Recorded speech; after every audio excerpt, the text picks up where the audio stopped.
大家好，今日係2025年嘅1月21日啊。咁啊，尋日美國時間呢，就係特朗普啊正式再次入主白宮，成為特朗普時代2.0。美國歷史上呢，佢係第二個總統啦，曾經係當選過總統，選輸過，然後又再度重返白宮嘅。咁佢係第二位，咁呢個算厲害啦。佢第一日上台簽咗百幾道行政命令，咁啊，而呢個百幾道行政命令呢，同上一屆讓美國再次偉大起嚟呢個本質上呢，係有相同之處，但係呢，比上屆呢有一個更加唔同嘅地方，就係呢，佢好強調用常識去對抗荒謬。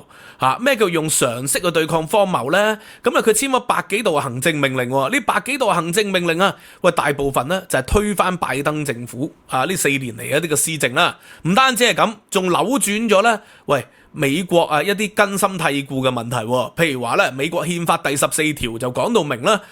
喺美國出生嘅嬰兒咧係可以享有美國籍嘅，美國憲法係寫明噶嘛。咁但係咧，特朗普或者係佢哋嘅支持者強調用常識去對抗荒謬，憲法係講話喺美國出生嘅啫。咁理論上應該係咧唔包括咧呢個嘅非法入境者喺美國出生嘅。咁當然憲法係冇寫啊，呢個200幾年前嘅憲法係冇呢個所謂非法入境呢個問題噶嘛。咁所以咧，而家佢就話用常識去對抗荒謬啦，因為咧常識就話非法入境嘅你就唔應該咧享有一個合法嘅權利噶，呢個第一。第二咧就係非法入境嘅，喂，呢一啲嘅嬰兒或者佢哋屋企人話嚟到美國咧會造成治安嘅問題啦，資源分配嘅問題，所以咧用常識去對抗荒謬，就係咧讓美國再次偉大起嚟嘅一個核心理論啦。點解過去幾年啊呢種用常識去對抗荒謬嘅論述會喺西方得到唔少人嘅支持咧？喺歐洲有右傾嘅回潮啦，美國特朗普亦都上台，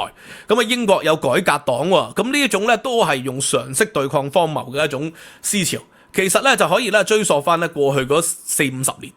美國嘅精英階層咧係壟斷咗整個西方嘅話語權。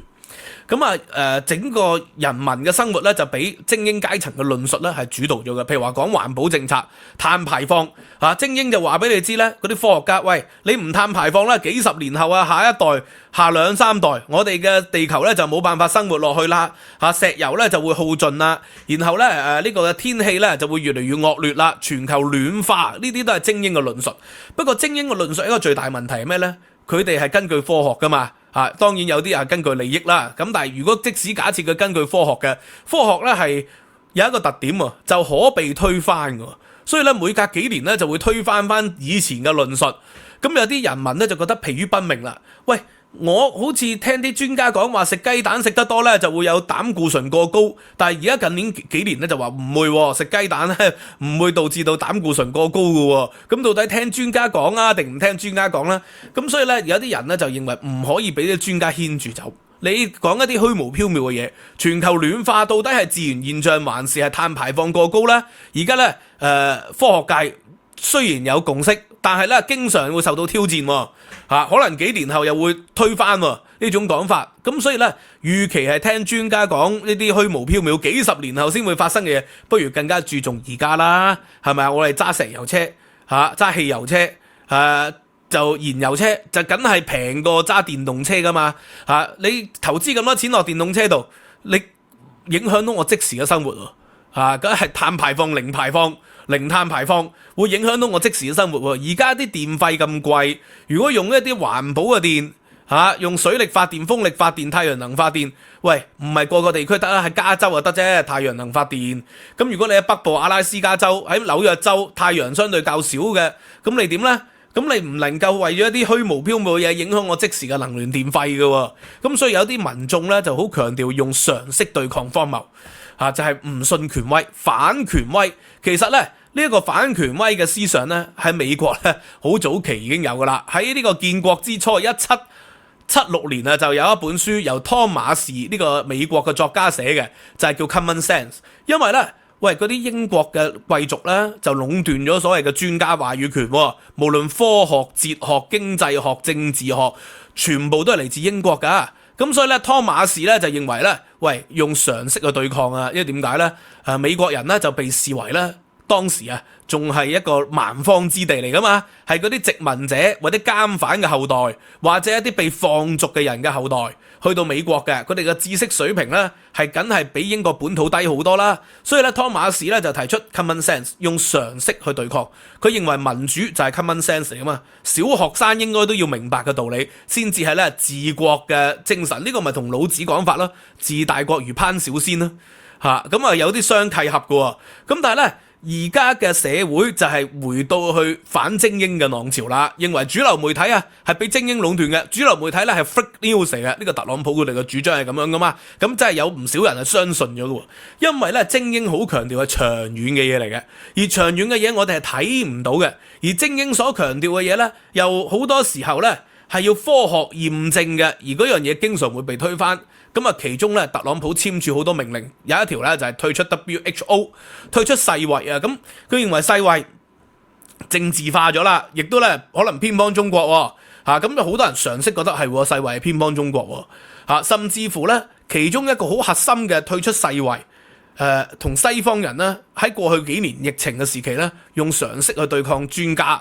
用常識去對抗荒謬啊。因為咧專家咧就話俾你知戴口罩係有用嘅。一開始 WHO 咧就唔建議你戴口罩嘅，後來咧佢又建議你戴口罩，啲人咪覺得專家反口覆舌咯，咁而咧佢專家就用好多數據話俾你知，有戴口罩嘅國家咧防疫係會有效啲嘅，但民眾係唔信嘅，因為你第一反口覆舌咗，第二你話係好啲啫，咁但係咧你要我犧牲咗我嘅自由，戴住口罩係唔舒服嘅，而且咧同常識係對抗咗，因為傳統西方人就認為咧戴口罩係冇用嘅。戴口罩咧係做醫生手術嘅時候咧，你防止感染嘅病人你戴口罩，佢就傳統咧西方人個常識啫，就唔認為咧戴口罩係可以防止人哋傳染俾你嘅，所以咧你喺西方咧喺疫情初期啊，你戴住口罩咧，人哋覺得你一定係帶菌嘅，人哋會即係鄙視你歧視你嘅，你帶菌就唔好出街啦，做乜戴住口罩啫？所以西方人咧有一啲人就堅持唔戴口罩。尤其是特朗普好多支持者就反對戴口罩，認為用常識去對抗荒謬啊嘛。疫苗又係咁樣嘅喎，有好多人認為疫苗係陰謀嚟嘅，疫苗啲藥廠咧仲未搞好嘅，然後就推出嚟啊，肯定好多副作用嘅。啲專家就話俾你知，唔係疫苗咧，雖然咧係時間短，但係咧都係科學嘅喎。咁咧啲人咪唔信咯，就質疑權威、懷疑權威咯。咁其中一點咧，就係同現代互聯網嘅興起有關啦。因為每個人都可以好短時間去揾到佢哋所獲得嘅資訊，咁啊 Google 即刻揾到啦。然後咧又係有大數據，佢哋就不斷咧宣傳啲同溫層嘅理論，有啲反疫苗嘅咪不斷吸收到好多反疫苗咯，反全球化嘅咪不斷吸收到全球化咯。喂，專家話俾你知啊，全球化梗係好啦，係咪啊？關稅梗係唔好噶，因為關稅會導致到呢個大部分經濟學家都認為關稅係會導致到通脹嘅。第一，第二，全球化咧就係令到咧你個生產成本減低。因為咧，你利用人哋嘅低收入國家去做代工廠，梗係比起自己嘅國家自己做平好多啦嘛，所以全球化得益嘅咧就係一般人。咁但係咧，常識去對抗呢種所謂專家嘅論述喎，常識就話全球化咪令到我哋嘅工廠流失咗咯。全球化咪令到我哋工作機會流失咗咯，全球化令到我哋生活咪艱苦咗咯，佢哋會咁即時覺得噶嘛，所以咧用常識就係即時嘅感覺。特朗普好強調用直覺去治國啊嘛，用呢個嘅商人嘅直覺去治國，呢個就係特朗普嘅 theory， 因為佢哋專家話嗰啲嘢係長遠嘅嘢嚟嘅，而且虛無嘅。因為咧真係要睇數據先知，而佢哋嘅常識就係佢哋即時感受到佢嘅工作機會係少咗啊嘛。因為咧常識就唔會去話俾你知，如果唔係咁樣，唔係全球化咗，我而家就會貴咗，因為佢感受唔到貴咗啊。佢用直覺去判斷，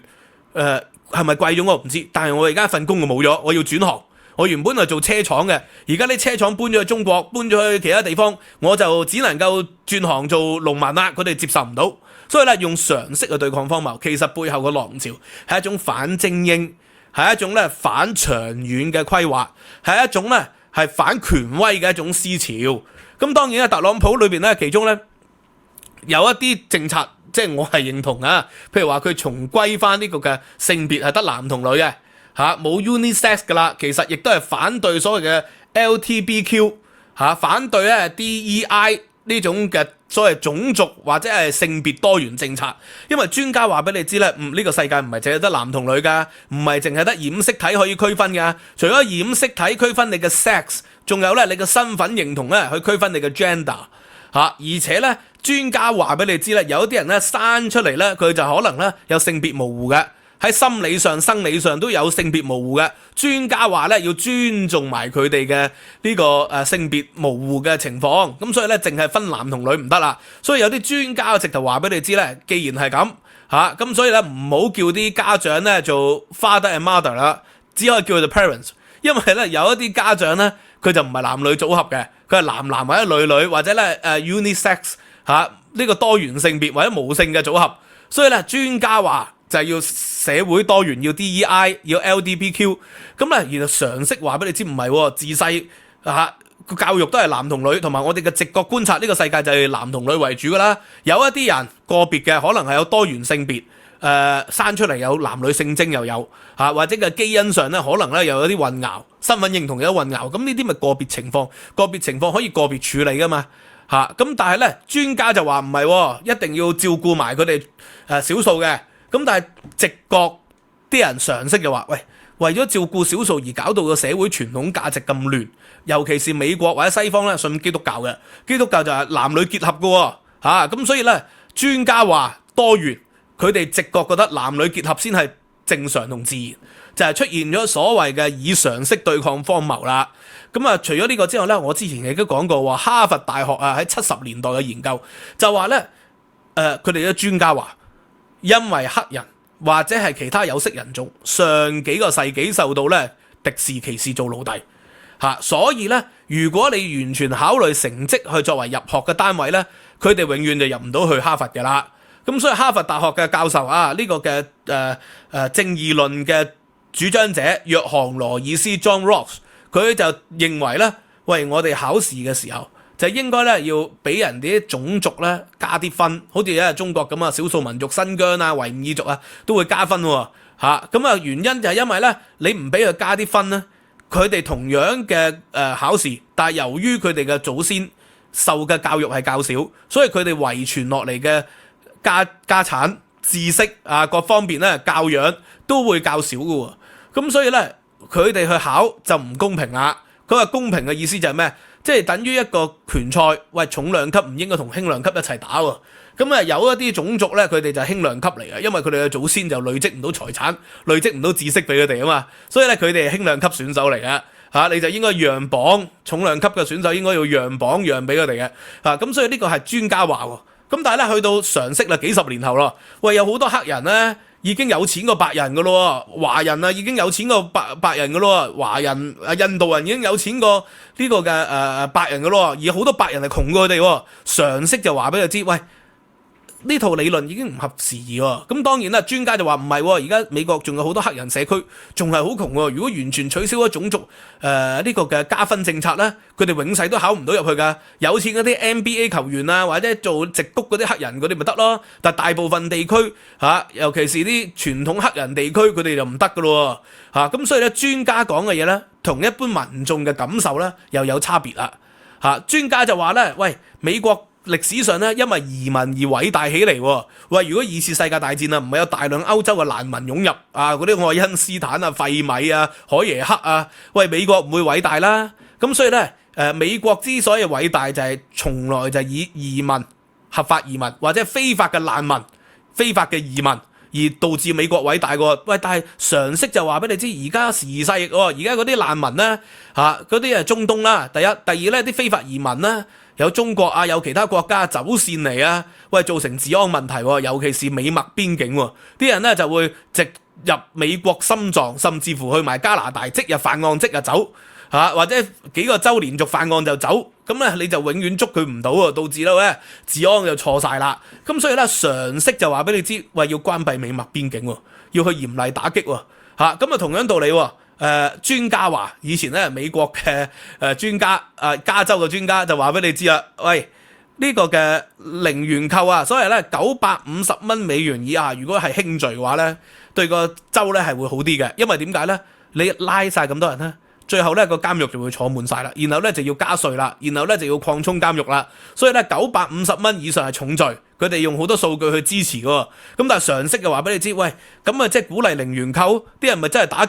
打劫啊，然後咧社會治安又差咗，嗰啲 high street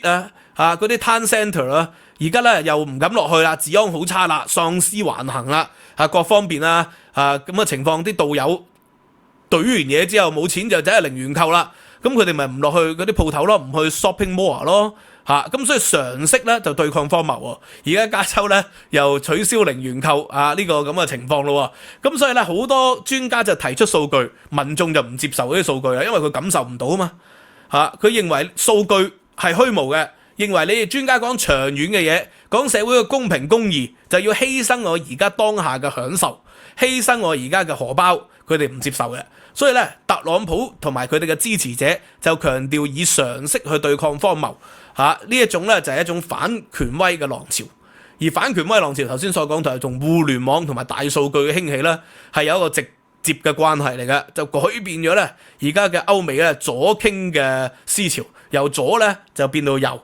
甚至乎有可能變到極右。呢一種咧就係社會嘅鐘擺啦，又再一次睇到社會嘅鐘擺，即係好似一次世界大戰嘅時候就係咁樣啫嘛。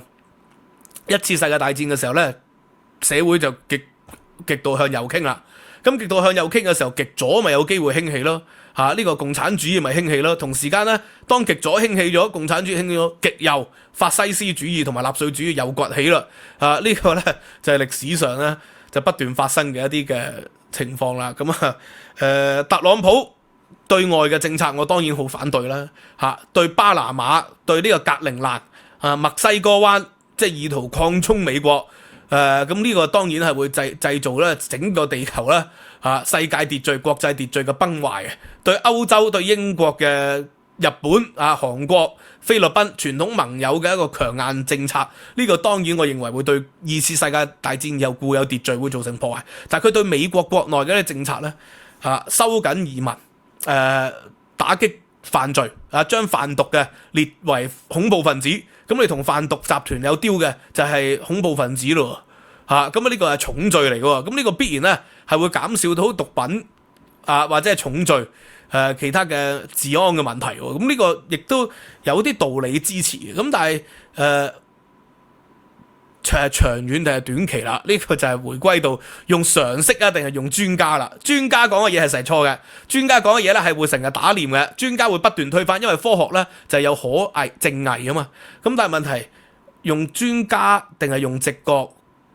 犯錯嘅機率高啲咧？呢個咧就係值得深思啦。Anyway， 今日就講到呢度，希望大家聽完我呢個演講之後咧，就大家理解咗呢個思潮到底係咩一回事。咁收費平台 Patreon 同埋 YouTube 嘅會員有文字版，亦都有獨家嘅內容聲音檔喺 Patreon 裏邊，15蚊美元一個月就可以無限重溫噶啦。希望大家嘅支持啊！年費訂閱仲有 discount，多謝大家，知識有價，拜拜。